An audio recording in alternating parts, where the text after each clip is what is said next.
Welcome to my class.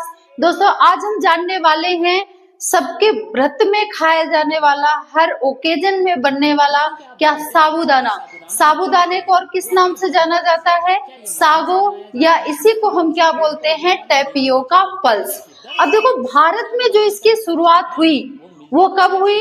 1943 और 44 के बीच में इसके उत्पादन की शुरुआत हुई। कहाँ से हुई?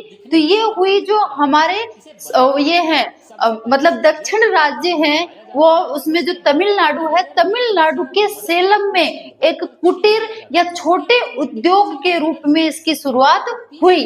अब ये प्राप्त कैसे होता है? कुछ लोग बोलते हैं कि साबूदाना पेड़ पे उगता है, हाँ फलों के रूप में लगता है, तो नहीं। साबूदाना कैसे बनता है? तो देखिए एक पौधा होता है, कौन सा? कसावा, या इसी को हम क्या बोलते हैं? टेपियोका।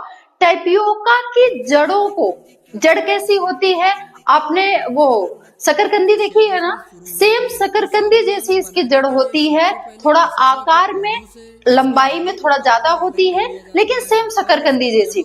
तो ये जो कसावा की जड़ें हैं, कसावा की जड़ों को निकालकर उसको अच्छे से धोकर उसके छिलके को निकालकर फिर इसका जो गूदा बचता है उस गूदे को पीस कर इसके मंड को निकालकर फिर इसकी गोलियों को तैयार किया जाता है फैक्ट्रियों में। ठीक है, नॉर्मली इसको घरों में भी बनाया जाता है, लेकिन जो बड़े पैमाने पर साबूदाना का उत्पादन होता है वो बड़ी बड़ी फैक्ट्रियों में होता है।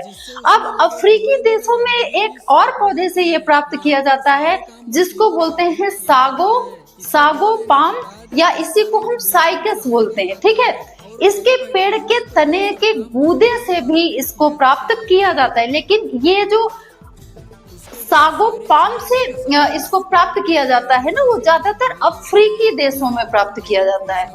ये जो सागो पाम का पेड़ होता है वो कैसा होता है? जैसे आपका ताड़ का वृक्ष होता है ना, ताड़ का पेड़, वैसे इसका वृक्ष होता है। अब आपने सुना होगा अरारोट। ठीक है, अरारोट बहुत लोग जो चाउमीन पाउमीन बनाते हैं ना, खाते हैं, उसमें अरारोट का यूज करते हैं। इसके बाद जो टिक्की पिक्की बनती है उसमें भी अरारोट का यूज करते हैं, भल्ला में अरारोट का यूज करते हैं। तो ये अरारोट भी किससे प्राप्त होता है? साबूदाना से। मतलब ये जो कसावा की जड़ों से ये पाउडर तैयार किया जाता है ना, जिससे साबूदाना बनता है, उसी से आपका क्या बनता है? अरारोट। अब देखिए इसमें कार्बोहाइड्रेट की मात्रा बहुत ज्यादा होती है, और अगर हम प्रोटीन विटामिन की बात करें तो बहुत कम मात्रा में उपस्थित होता है। ठीक है, तो ये होता है साबूदाना के बारे में कुछ इंपॉर्टेंट फैक्ट।